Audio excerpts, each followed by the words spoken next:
Welcome, zombie fans, to episode 37 of Reanimated. I'm H.A. Conrad, and I am here with my intrepid co host, Stuart Tiffin. Hello, Stuart. Greetings, HA. How's it going? It's going well, excellently, in fact. And today we are talking about all things undead and reanimated, as we often do, which will include some rounding up some news items about sort of, I don't know, zombie events in the news, although this week I think is a little bit light. And then we'll be reviewing the film Zombieland, which came out in 2009. So, how's it going, Stuart? Doing super well and awesome. Although we were just talking about movies and summer blockbusters are starting to appear in the theaters, and my only gripe is that I haven't really had much time to get out and see them. So hopefully that will change. Yeah, but you know what? I have to say, there's this thing about I love seeing films in the theater, but more and more I've been finding that the experience, despite paying a ridiculous amount of money to go and do so, there's always idiots in the theater that are kind of messing up the whole fun of it. That's true. Um, and I don't mind, you know what? I love it when people get super excited and they're like so excited about something that they sometimes like clap or whatever or kind of like call out, and there's a lot of fun to be said for that. But the people who are on their phones or talking throughout the film just drive me insane. So it's sort of like this double-edged sword. So you kind of have to time the screening that you want to see to hopefully avoid the idiots. Yeah. Which is why I went to see Godzilla last week, and it this past week, and it's during one of the major battle scenes, there was like these five people behind us that started talking for a long time, and everybody's like, shh, and finally this guy is like, "Will you all shut up?" It was pretty awesome actually, and they did. But why do you even have to say that when you've paid like $20 to see a film, right? That's how much a ticket is in New York. Yep. Goodness. Yeah. I'm because we've talked about this before. Like I got to see World War Z in a fairly empty theater opening weekend because I just went to a matinee because there aren't that many people in Sonoma County. It's if I go to a multiplex, the odds are I will not have to sit next to somebody, which is nice. That is super nice. I mean, when you get fans and people are excited, I think that adds to the experience. It just depends on the mix that you get. I have actually been a fan of, this is like me in my old age, being all grumpy apparently, but I'm a fan of going to morning film screenings, which is Hmm. when I actually saw World War Z, and it was a pretty empty theater, and that was actually great. So. So I don't know. I want to see X-Men Days of Future Past, and I'm debating about when is the best time to go and do that. Yeah. I mean, with this is kind of off topic, but with real estate in New York and kind of everything being more compact, are the theaters kind of like stacked on top of each other, or how does? It depends on the theater. Typically we go to some of the larger cineplexes because it's just a better experience. And from time to time, in within those cineplexes, you'll end up in like a tiny theater. Usually, if it's something that's like an independent film or whatever, which is annoying because you're still paying the same amount of money, and it's like you don't want to go and be in this crappy little like screening room, you know. Yeah. Um, but Alamo Drafthouse is actually opening two different theater complexes in the near future, which I'm really really excited about because they have a level of quality and presentation that basically they guarantee that every theater within their complex is the same, which is good, and they take it very seriously. Like all their sound is great. It's and they also have that wonderful rule: no talking and no texting, and they do kick people out for doing so. Excellent. And no children under 12 unless it's specific screening times or whatever. So, These guys from Texas, then Alamo. yep. Yeah. Yep. I feel like I've read about them before. Is it like And there's it's a point of pride that they eject people from their movies for not following the rules. Yeah, and more famously, they ejected Madonna for texting in the middle of of of I forget what it was, like a drama that just came out this past year, and I will have to remember what it is. I just can't right now, but they didn't care and they just got rid of her. Um, Excellent. and it's interesting because it feels like you shouldn't have to say these things to people. Like they just should know better than to do these things, but apparently not. And so they basically, their whole philosophy behind their theaters is that we're creating an environment where it's fun to go and watch films. Just follow these rules, you'll be happy. And they have the bonus of serving beer and food during the showings, which I quite enjoyed. Yeah, and a quality Bruin view where it's not like popcorn all over the floor, and because I've been to the old kind and the kind that's like well kept up. And here in the town I live in, there's it is kind of screening room size, smaller theater, but it's leather seats and you can drink beer and it's perfect. And that really makes the experience a lot better. Yes, this is definitely quality. And I was a little skeptical about the eating and drinking thing because they actually do have servers that come and take orders and things like that. Hmm. And I was like, is this going to just get in the way? And you see all these people coming in, and it was just so seamless, honestly, that you just didn't even notice it. So they do a very good job, and everything's kept very well. Like it's not trashy or anything like that. It's not worn down. So please, Alamo Draftos, come here soon. We also there's the Nighthawk in Williamsburg, but that's kind of a pain to get to. Cool Which is name this, though. yes, and it's the same idea. And I think, you know what, honestly, if you're gonna have to pay that much money to go and see a film, it should be an experience like that. So I'm all for it. But on to our zombie news, I suppose. Let's talk about some zombie news. You know what? To be fair, the where you see these things and where you experience zombie media is just as important. It has a lot to do with the experience. So, yeah. True. But going True. on, you found a whole bunch of zombie walks that you wanted to talk about, and this first one really gave me pause because I was like, "Oh, Peru." There was a zombie walk in Peru, the whole country, but no, it's just like a town in Ohio. There's quite a few zombie walks just around Memorial Day weekend, which is a little weird and creepy if you think about it. But there was one that was in Peru, and it's a zombie walk to raise celiac awareness. So I didn't realize that this was a thing. Apparently, it is. And I know that a lot of zombie walks are benefit walks, but you know, I think pretty much people will do anything to get out and pretend to be dead on the street.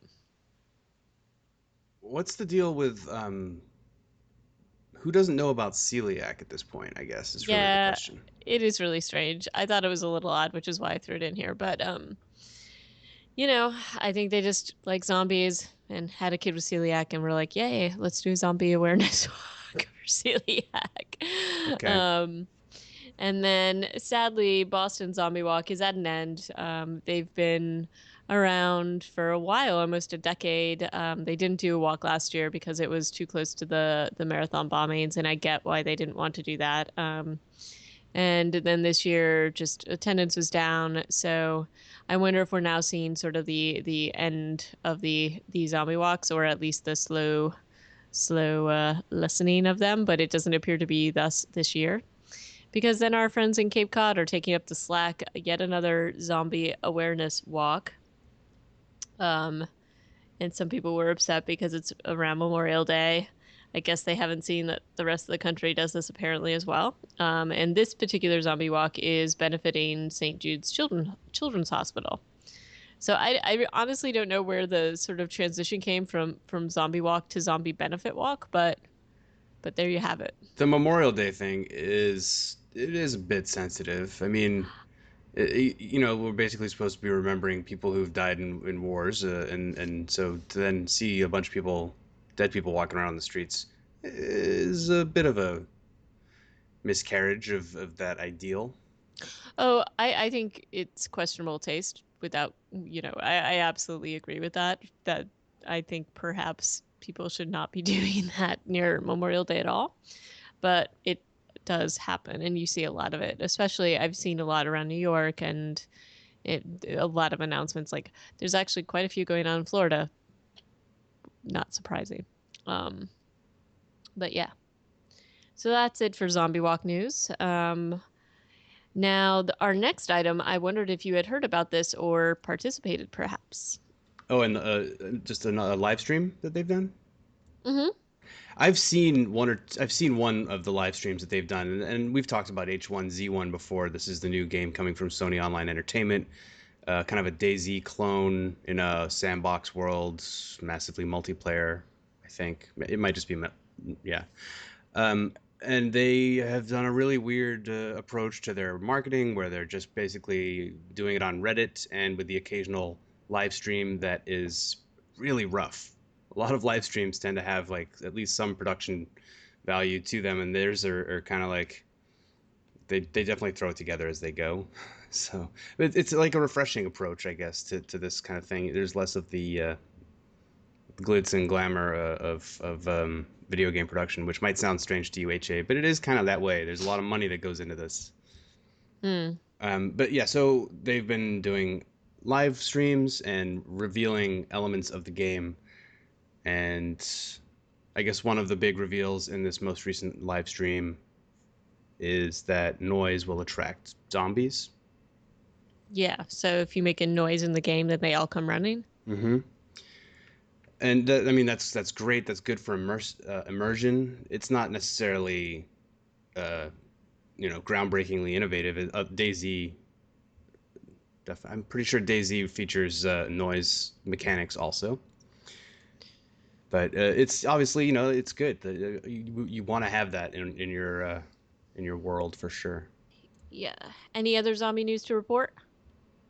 Not so much, other than the Zombie Research Society posting their Netflix queue, just highly questionable. Do you want to talk about that today, or would you want to save that for another day?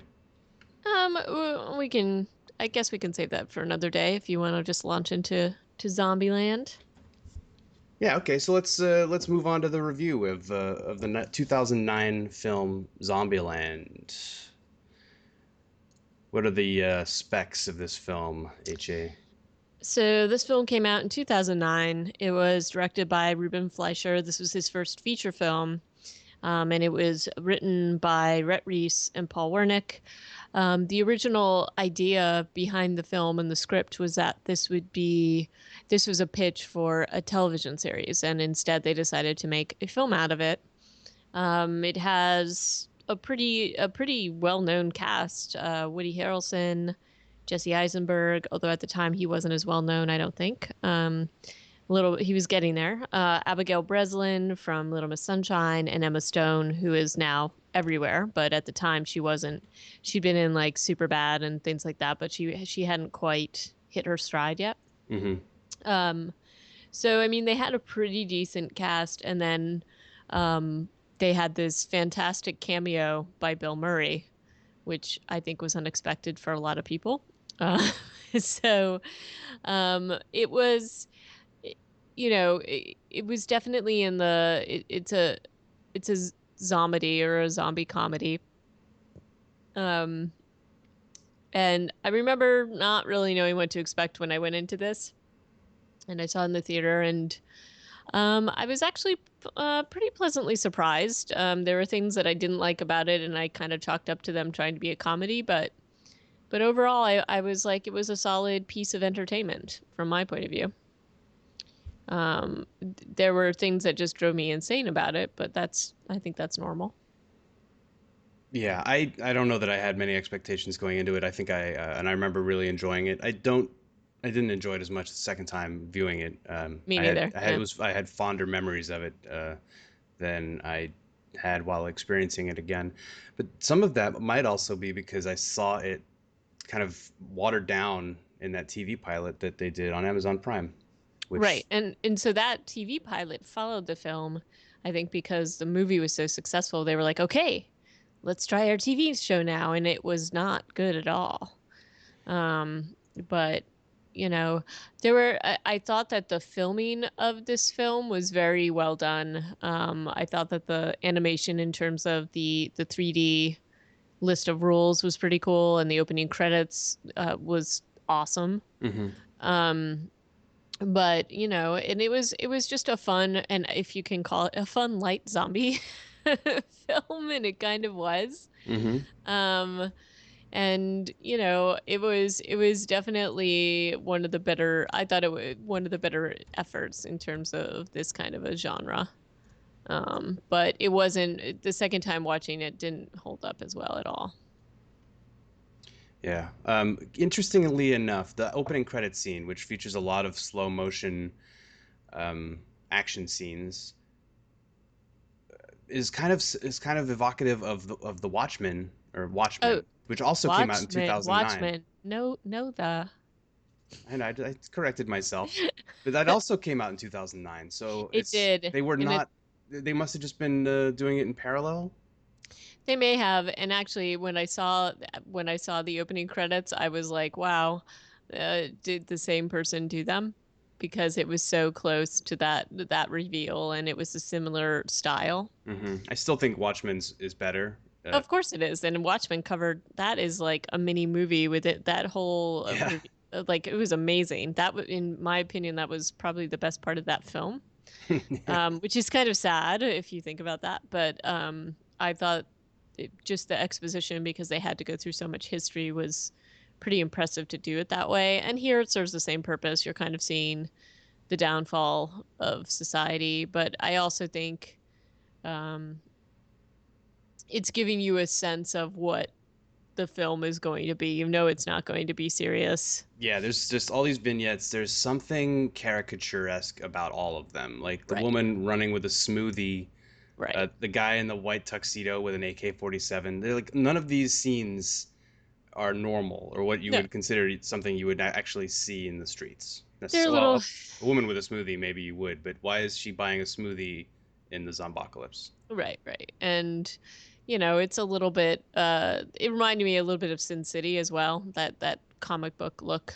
Hmm. Which I think is the intention, is that you're not that it's not going to be uh a serious thing. And in some ways I thought it was mocking Dawn of the Dead a little bit too, because you had sort of, instead of these very serious scenes, you had these just ridiculous to the point, like of just ridiculous scenarios.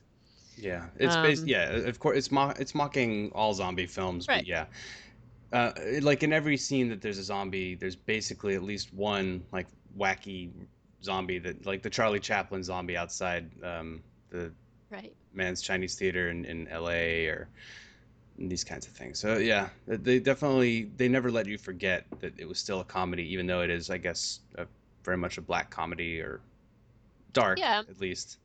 And they had a few, like, really, they had some really good touches. I thought Woody Harrelson did an amazing job. And he just really, from the moment that he shows up, you're like, oh, okay, I see where this is gonna go. Um, or at least I did. Um, and he, one of the did you, I don't know if you caught this or saw this, but one of the stories surrounding the making of this is that he had a lot of like lists of things for like the concessions that the filmmakers had to make, or that they had to make to get him on board. So he said the director had to like go dairy free for a week or something like that, and then that the set had to be all environmentally friendly and that kind of crazy. Not that that's crazy, but just he had a lot of things that he needed to have in place for him to participate.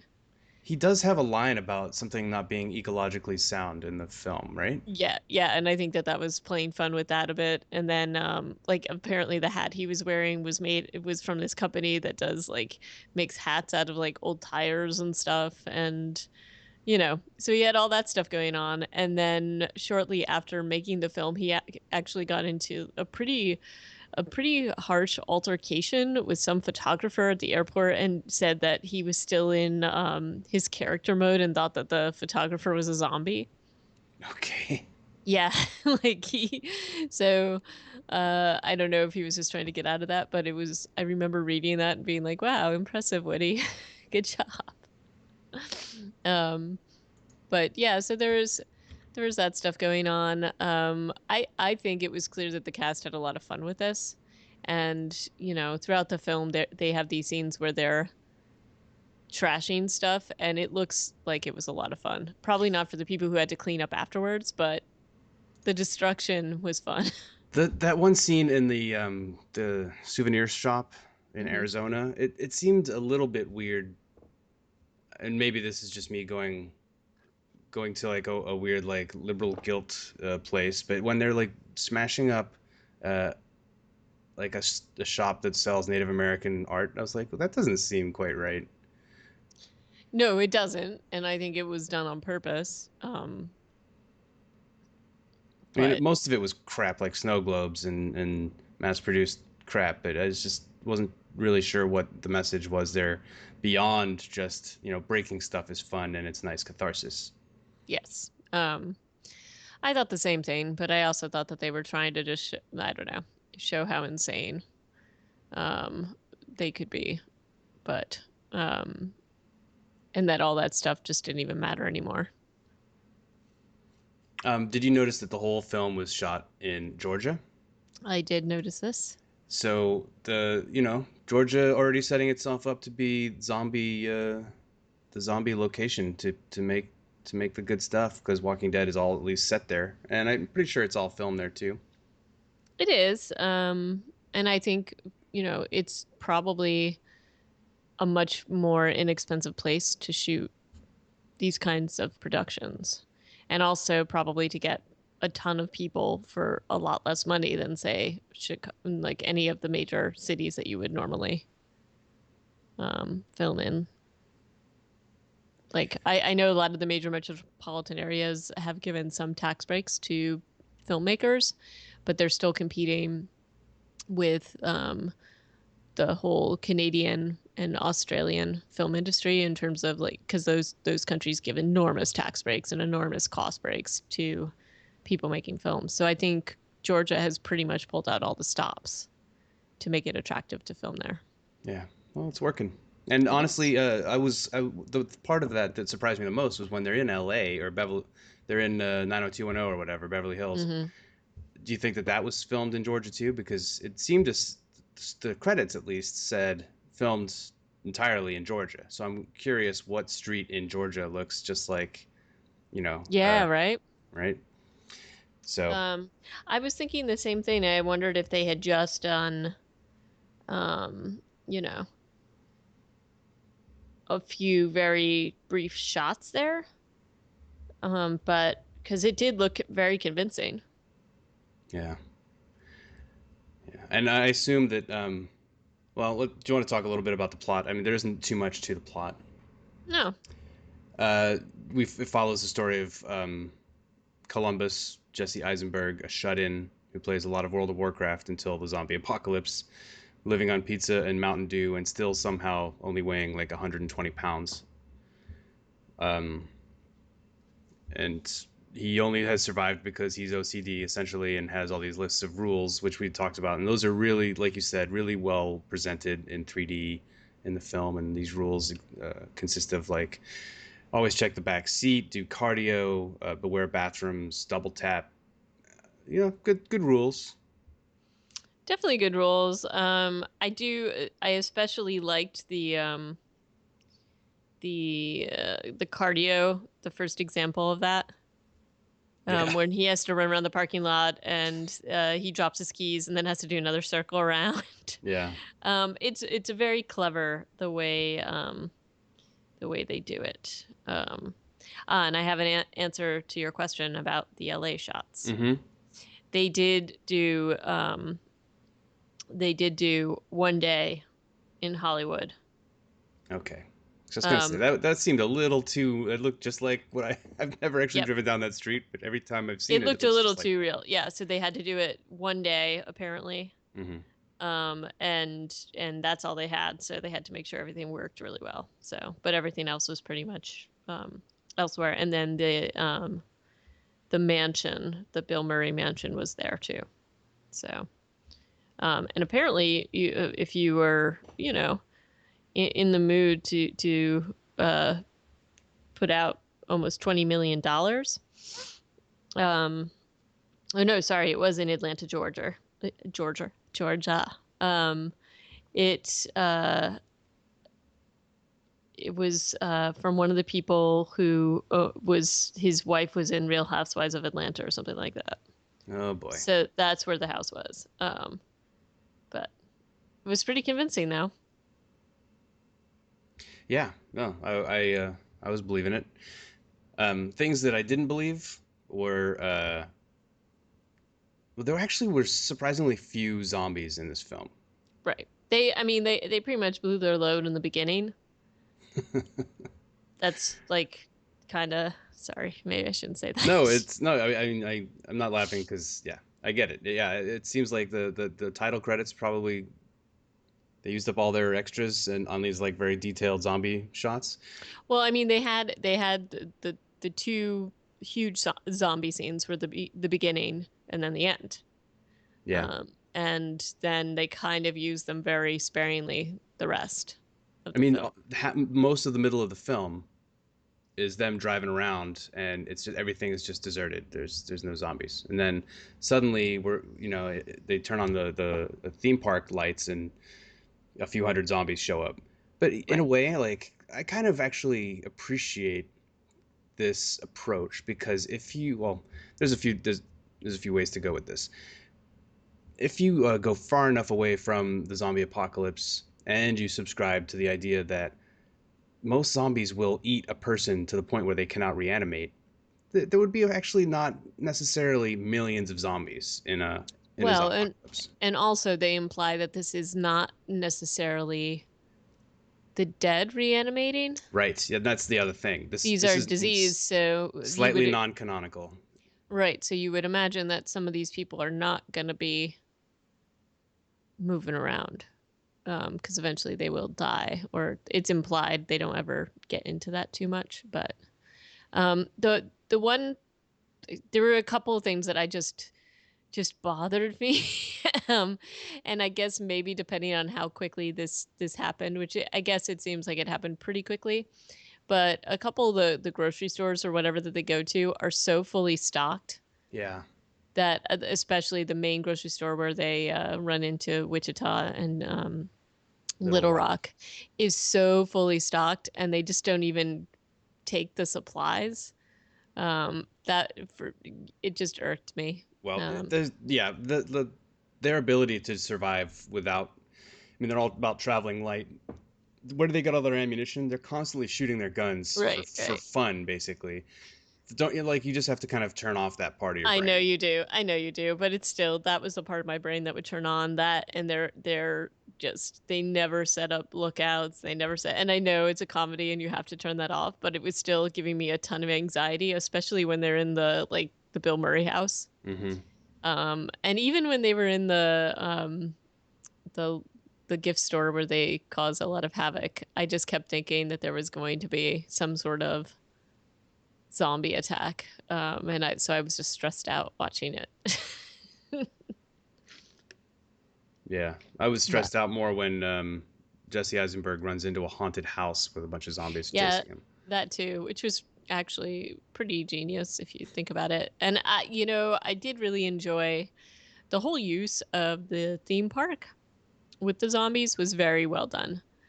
With the rides taking out some of them, it was just the scenes were I thought were done very very well in terms of like just using those extras to the best the, Yeah. the best effect that they could basically. Although the idea of running to the blast off ride for the two girls have is kind of the dumbest thing they could have done, Well, right? okay, but also the whole idea of the girls going to that park alone, turning Yes. on all the lights and the sounds isn't exactly Yeah, brilliant. it's kind of So, like a suicide pact or something, except yeah, that they just betrayed Jesse or sorry Columbus and Tallahassee for like the 13th time, driving off in their car again, because they don't want to trust anybody. They want to like live for each other only, but then they're also going to basically go and kill themselves at this theme park.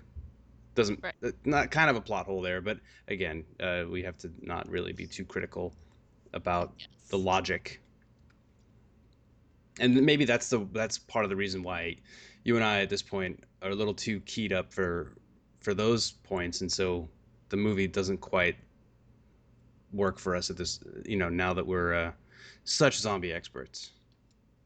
Right. But I mean, I did have fun.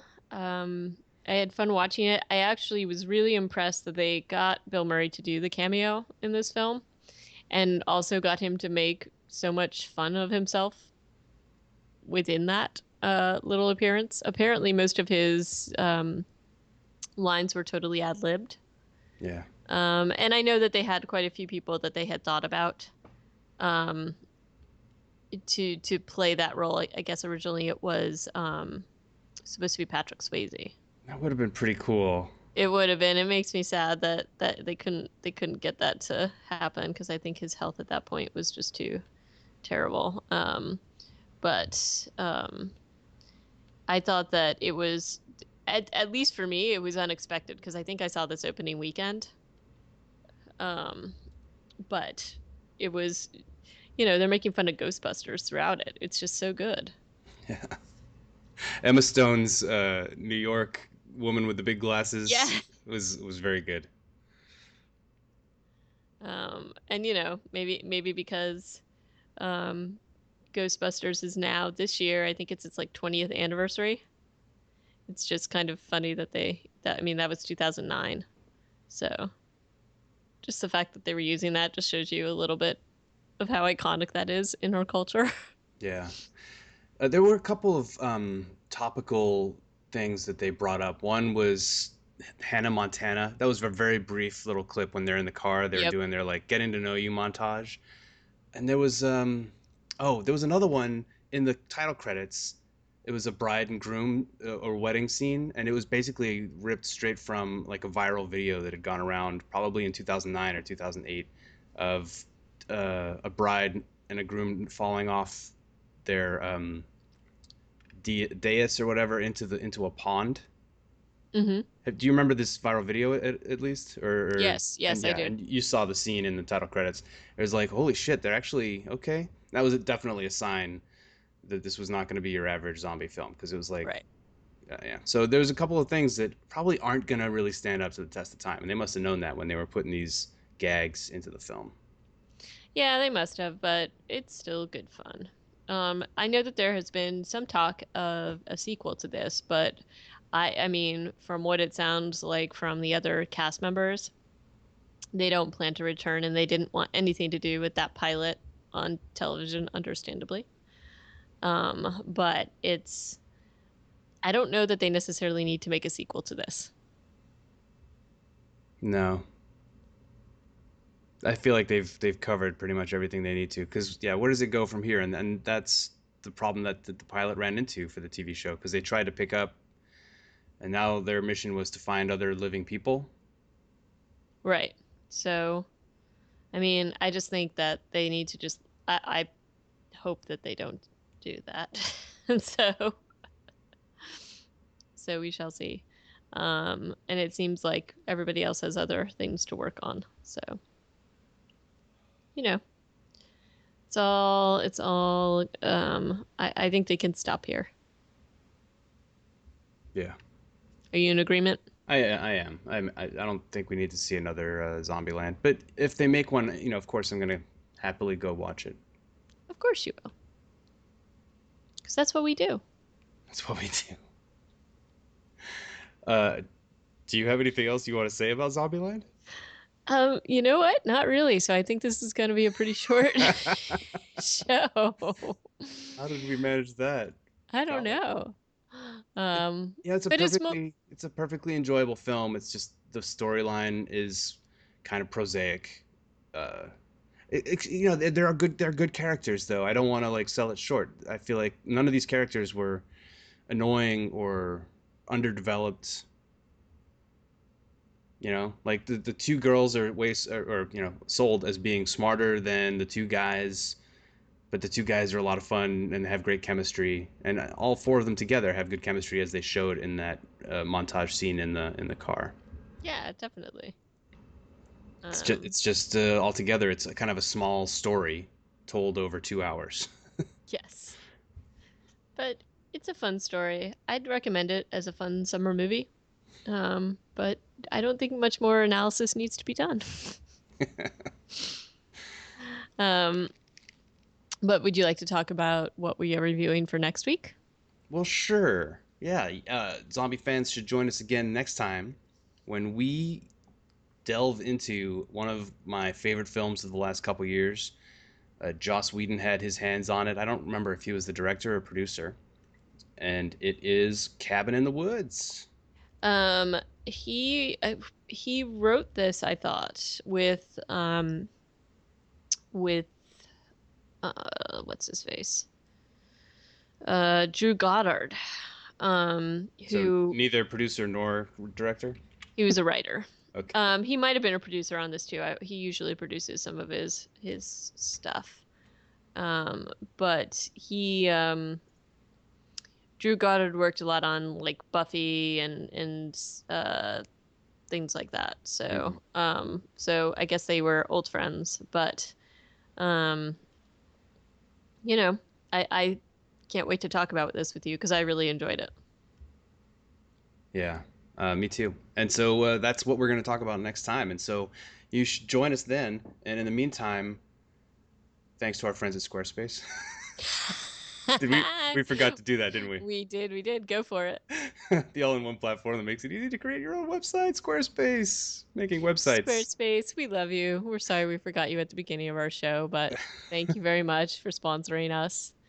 And everybody else should send us an email at reanimatedpodcast@gmail.com or send us a tweet at reanimatedpcast.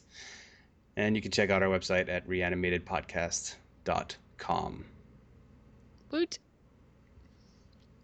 Until next time, we out. Ciao. Bye bye.